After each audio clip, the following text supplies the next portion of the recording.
For map switching, we use the cruise control stalk on the Audi R8. On the Huracan, you don't have a stalk, you actually have it on the steering wheel, but a lot of Huracans haven't been optioned with cruise control. So when they are optioned with cruise control, you can use the steering wheel, but this is predominantly for Audi R8, this video. So we press and hold the button on the end of the cruise stalk, and the tacho position displays the map position that you're in. So this one is map 4, and there's 2 sets of switches here. The actual red circular area here tells you that you're in switch set number 2, but position 4. I'm not going to overcomplicate it too much for you. It's not going to apply to a lot of people. All you really need to look at is where the actual tacho is lining up with the number. So this is map 4. To change map position, you then move the stalk in the downward or upward position. So I'm going down to map 0, map 1, map 2, map 3, map 4.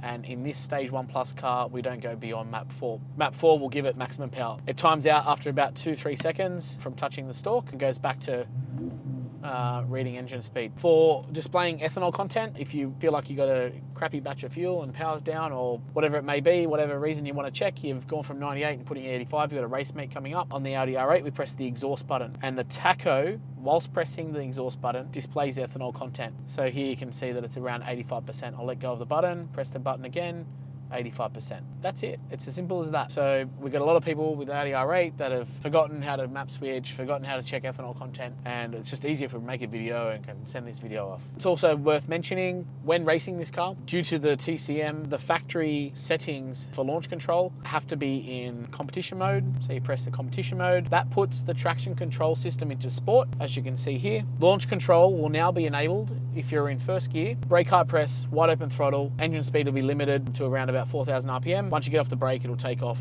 If you have traction fully off, so that means you're in competition mode, you press traction once, turns traction control back on, and then press and hold again. It goes into sport, and once you've held it for long enough, it goes into off. All right, so press and hold traction and turns it off. When it's fully off, launch control won't work. So for drag racing and whatnot, you can't do it with traction fully off. However, if you're roll racing and there's any sort of traction issues, lots of wheel spin, there is potential that if you race it in with traction in sport mode, that the ABS will throw a code and you get a 4-wheel drive error on the dash. There's no issues with this error. It's basically the ABS module saying, hey, I've sent a signal to the TCM to send a signal to the ECU to reduce torque because we've got wheel slip. The ECU is not obeying those commands. I'm going to spit out a fault. That's the reason for it. So we tell you to drive with traction fully off all the time unless you're using launch control, which in that case you need to leave it in sport, which is standard competition mode, and you are going to have that light come up if there's excessive wheel spin. It is what it is. Just cycle the ignition, it goes away, it doesn't cause any damage. Don't get off the throttle